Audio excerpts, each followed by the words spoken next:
ಬಿಟ್ಕೊಟ್ಟೆ ಮನೆಗೆ ಬಿಟ್ಕೊಟ್ಟೆ ತಪ್ಪಾಯ್ತಾ? ನಮ್ಮ ಮನೆಗೆ ನಮ್ಮೆಲ್ಲರೂ ನಿಮಗೆ ಸಂತೋಷಕ್ಕೆ ಬೆಂಕಿ ಹಚ್ಚಿ ಬಿಸಿ ಸಾಯ್ತಿದ್ದಾರೆ ಇವರು. ನನ್ನ ಜೀವನ ಹಾಳು ಮಾಡಿ ಇವಳು ಈ ಮನೆಯಲ್ಲಿ ಜೀವನ ಕಟ್ಕೋಬೇಕಾ? ನನ್ನ ಮಕ್ಕಳ ಜೀವನ ಹಾಳು ಮಾಡಿರೋರಿಗೆ ಈ ಮನೆಗೆ ಜಾಗ ಇಲ್ಲ.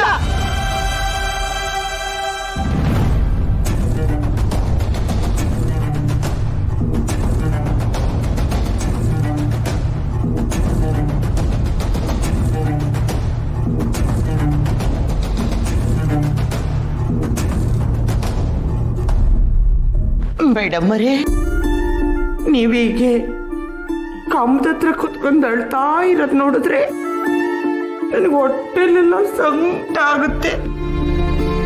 ಇದೇ ಡಬಡುವ ಅಂತ ಬಡ್ಕೊಳುತ್ತೆ.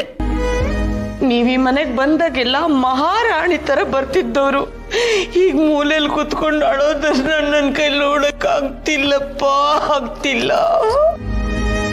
ಮಮ್ಮಿ ಮಮ್ಮಿ ಮಮ್ಮಿ ಅವ್ರ ಮೂಲೆಯಲ್ಲಿ ಕೂತ್ರು ಅಷ್ಟೇನೆ, ಸಿಂಹಾಸನದ ಮೇಲೆ ಕೂತ್ರು ಅಷ್ಟೇನೆ, ಅವ್ರು ಯಾವತ್ತಿದ್ರು ಮಹಾರಾಣಿನೇ. ಕೃಷ್ಣ ಸುಂದರ, ಎಂತ ಚಿನ್ನದಂತ ಮಾತಾಡ್ದೆಪ್ಪ. ಮಾವಿನ ಮರ, ಬೇವಿನ ಮರ, ನುಗ್ಗೆ ಮರ ಎಲ್ಲ ಸುತ್ತಿ ಹರಕೆ ಹೊತ್ತು ನಿನ್ನ ನಡೆದ್ನಲ್ಲೋ, ಇವತ್ತು ಎಂತ ಮಾತಾಡ್ಬಿಟ್ಯೋ. ನೋಡಿ, ಈ ಮನೆಯಲ್ಲಿರೋರೆಲ್ಲ ಅಲ್ಪ ತೃಪ್ತ ಆತ್ಮಗಳು, ಅಲ್ಪ ಜ್ಞಾನಿಗಳು.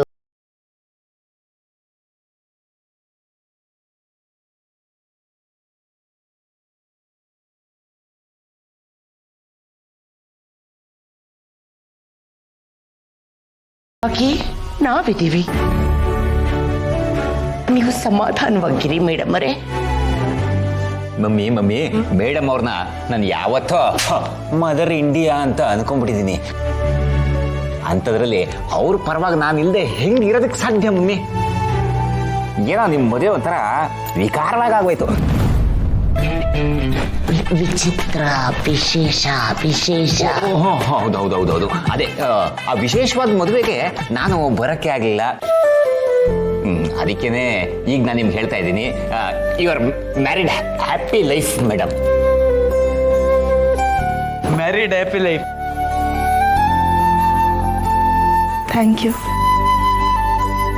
ನೀವು ಮಾತಾಡಿದ ಕೇಳಿ ನನಗೂ ಸ್ವಲ್ಪ ಸಮಾಧಾನ ಆಯಿತು. ಮೇಡಮರೇ, ನಿಮ್ಮನ್ನು ಸಮಾಧಾನ ಮಾಡೋದೇ ನಮ್ಮ ಕೆಲಸ. ಈಗ ಸಮಾಧಾನವಾಗಿದ್ರೆ ನಾವು ಸಮಾಧಾನವಾಗಿರ್ತೀವಿ ಅಲ್ವೇನೋ? ನಿಮ್ಮ ಮದುವೆ ಏನೋ ಗಡಿ ಬಿಡಿಯಲಾಗೋಯ್ತು.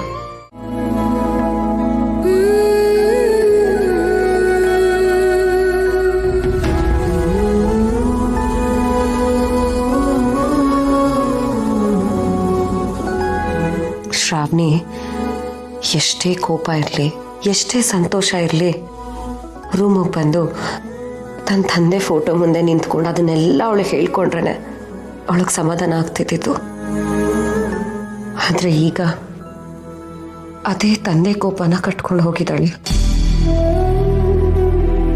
ಮದುವೆ ಆಗಿ ಸಂತೋಷವಾಗಿ ತನ್ನ ಗಂಡನ ಮನೆಗೆ ಹೋಗ್ಬೇಕಾಗಿದ್ದ ಹುಡುಗಿ ತನ್ನ ತಂದೆ ಕೋಪನ ಮಡ್ಲಲ್ಲಿ ಕಟ್ಕೊಂಡು ಕಣ್ಣೀರು ಹಾಕ್ತಾ ಹೋಗಿದ್ದಾಳೆ.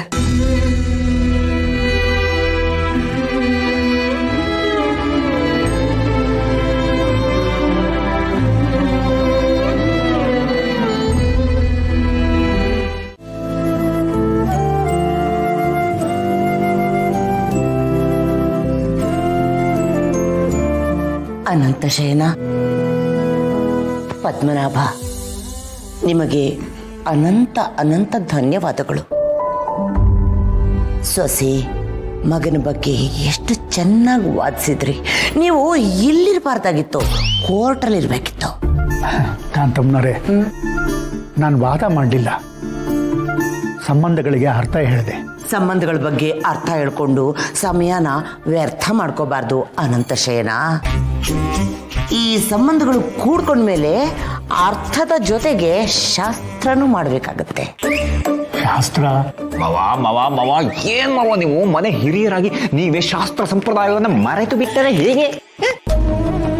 ನೀವು ಹೇಳ್ತಾ ಇರೋದು ನನಗೆ ಅರ್ಥ ಆಗ್ತಿಲ್ಲ. ಹೇಳಿದ್ರೆ ಅರ್ಥ ಆಗ್ತಿಲ್ಲ? ಇರಲಿ ಬಿಡಿ, ನಾನು ಇರೋದೇ ಅದಕ್ಕೆ ಅರ್ಥ ಮಾಡ್ಸೋಕ್ಕೆ. ನೋಡಿ, ಈಗ ಮದುವೆ ಆಗಿರೋ ಹೊಸ ಜೋಡಿ ನಮ್ಮ ಮನೆಯಲ್ಲಿದೆ. ಅದೇ ಜೋಡಿಗೆ ಆ ಹುಡುಗಿ ತಂದೆ ನಿಂತು ಅಕ್ಷತೆ ಹಾಕಿ ಮದುವೆ ಮಾಡಿಕೊಟ್ಟಿದ್ರೆ ಇಷ್ಟೊತ್ತಿಗೆ ಪ್ರಸ್ತದ ಶಾಸ್ತ್ರ ಮಾಡ್ತಾ ಇರ್ಲಿಲ್ವೇ? ಅವರೇನೋ ಮಗಳ ಮದುವೆ ಮಾಡ್ಕೊಡ್ಲಿಲ್ಲ. ದೇವರು ಬರೆದದ್ದೇ ಬೇರೆ, ಆದ್ರೆ ನಾವು ಶಾಸ್ತ್ರನ ಮರೆಯೋಕ್ಕಾಗತ್ತೆ? ನೋ ನೋ ಚಾನ್ಸೇ ಇಲ್ಲ, ನೋ ವೇ.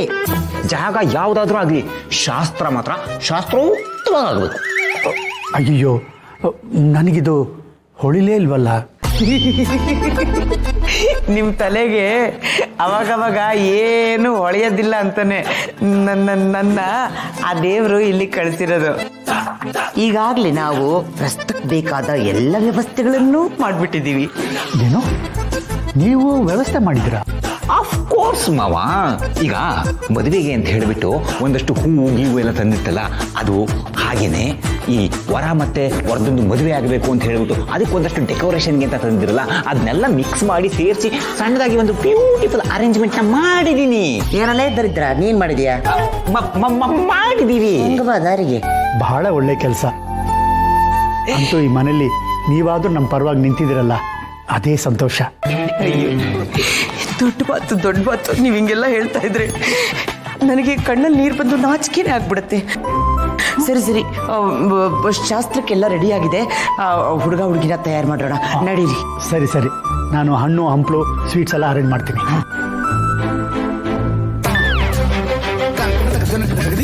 ಮಮ್ಮಿ, ಹೇಳಪ್ಪ. ಮೇಡಮ್ ಅವರು ಬರೀ ಸ್ವೀಟ್ಗೆ ಅಂತಾನೆ 5,000 ರೂಪಾಯಿ ಕೊಟ್ಟಿದ್ದಾರೆ. ಇನ್ನು ನಾವು ಇಷ್ಟೆಲ್ಲ ಅರೇಂಜ್ಮೆಂಟ್ ಮಾಡಿದೀವಿ ಅಂತಂದ್ರೆ ನಮಗೆ ಟಿಪ್ಸು ಅಂತಾನೆ ಲಕ್ಷ ಕೊಡ್ಬೋದು.